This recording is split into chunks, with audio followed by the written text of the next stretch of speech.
Mari kita berdoa. Kasih karunia dan damai sejahtera dari Allah Bapa dan dari anaknya Tuhan Yesus Kristus menyertai kamu sekalian. Amin. Bapak, Ibu, saudara-saudaraku sekalian di dalam nama Tuhan Yesus Kristus, marilah kita mendengarkan firman Tuhan hari ini yang tertulis dalam kitab Lukas 6 ayat 45. Orang yang baik mengeluarkan barang yang baik dari perbendaharaan hatinya yang baik, dan orang yang jahat mengeluarkan barang yang jahat dari perbendaharanya yang jahat. Karena yang diucapkan mulutnya meluap dari hatinya. Akka hadinggano do dirukari halak nadinggan rohana yasyan pakkal nadinggan nadibagasan rohana. Jalan na jahat do dirukari, halak na jahat, rohasian na jahat, na pinyo na hiyan. Ay iya ina mangguhi roha, matua ido na niulahon ni hatahon ni pamangan. Ido sahana. Bapak, Ibu, saudara-saudara sekalian di dalam nama Tuhan Yesus Kristus, saya juga mau membuat judul renungan kita hari ini adalah mulutmu adalah harimaumu. Peribahasa dan tema ini mau mengajarkan kepada kita bagaimana kita mengucapkan, berbicara, dan perkataan kita menjadi perkataan yang bisa menyenangkan, perkataan yang bisa menjadi berkat. Karena banyak perkataan kita yang tidak lagi bisa menjadi berkat, dan perkataan kita bisa meluap dari emosional, dan juga perkataan kita yang sudah banyak menyakiti. Tentu sekali ini yang mau kita lihat, apa yang diucapkan dan apa yang disampaikan oleh Tuhan Yesus Kristus. Apa yang terucap dari mulut itu dikatakan dari perbendaharaan dari dalam, dari hati. Maka kalau kita sebut adalah mulutmu adalah harimaumu, ini mau mengajarkan kita agar kita tetap berhati-hati dalam setiap berbicara. Berhati-hati dalam setiap untuk melakukan perkataan-perkataan kita terhadap siapapun. Itu sebabnya saudara-saudaraku, mengucapkan kata-kata itu adalah bagian kategori dan bagian siapa kita. Jadi gambaran itu, setiap perkataan itu menunjukkan dirinya, dan perkataan itu menunjukkan kepribadian kita. Dan perkataan itu adalah salah satu buah dari kehidupan manusia. Maka apakah kita manusia yang selalu berjaga dan berkenan di hadapan Tuhan lewat perkataan dan juga lewat kehidupan kita. Karena perkataan itu adalah melembangkan dan juga salah satunya adalah bagian kepribadian kita untuk dikenal orang. Maka jika Tuhan Yesus mengajarkan kita, tadaudu hausian perwena, dan 100% kita dikenal orang adalah dari perkataan. Maka di saat dalam perkataan itu, diawali perkataan-perkataan itu kita juga dikenal bahwa karakteristik kita adalah lebih banyak dikenal orang dari perkataan-perkataan kita. Oleh sebab itu saudara-saudaraku, bagaimana kita akan mengucap kata-kata kita?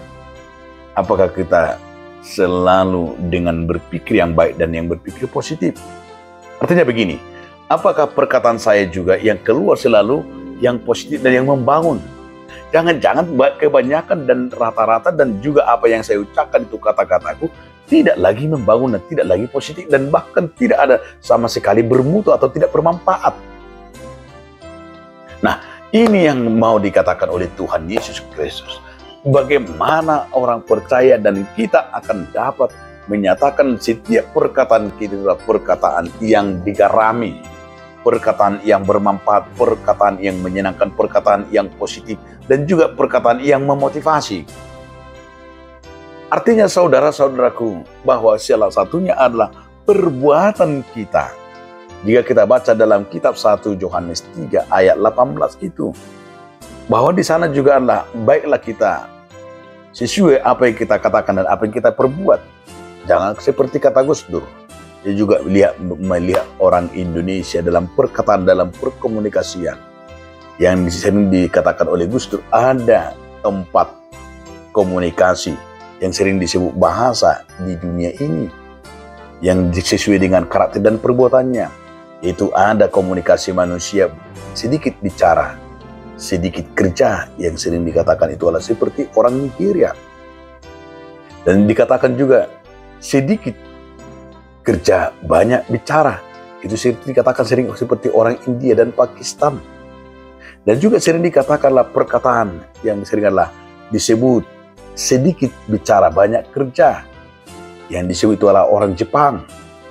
Dan banyak dikatakan juga komunikasi perkataan itulah seperti orang Amerika dan Cina, banyak berkata-kata, banyak kerja. Tapi seorang wartawan bertanya kepada Gus Dur, dari 4 kategori cara berbicara itu, komunikasi itu, orang kita Indonesia, komunikasinya katanya, dan komunikasi perkataannya, yang kategori kemana kita Gus? Gus berkata, saya juga bingung. Karena dari 4 kategori ini, Indonesia susah dimasukkan ke kategori mana. Kenapa Gus? Dia berkata, karena orang Indonesia apa yang diucapkan berbeda dengan apa yang dilakukan. Jadi kadang dia di hari ini diucapkan, besoknya tidak lakukan. Hari ini berjanji berkata-kata jam 1 jumpa, nggak ada, lupa artinya.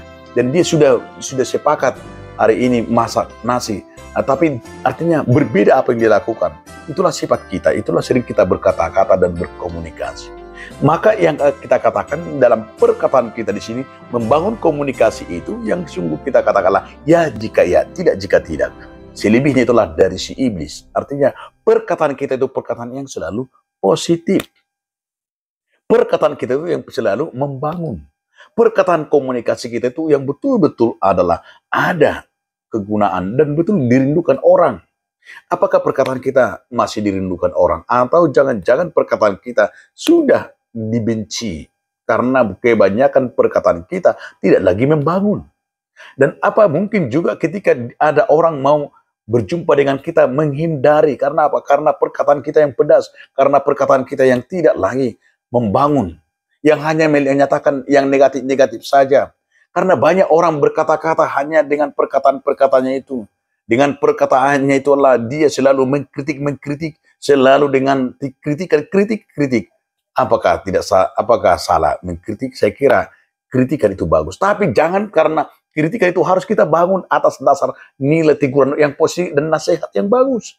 Jangan perkataan-perkataan yang kita keluarkan karena kita anggap itu adalah sebagai, padahal bukan kritik, tapi sudah menyakiti dan sudah menjadi beban bagi orang lain. Bukan.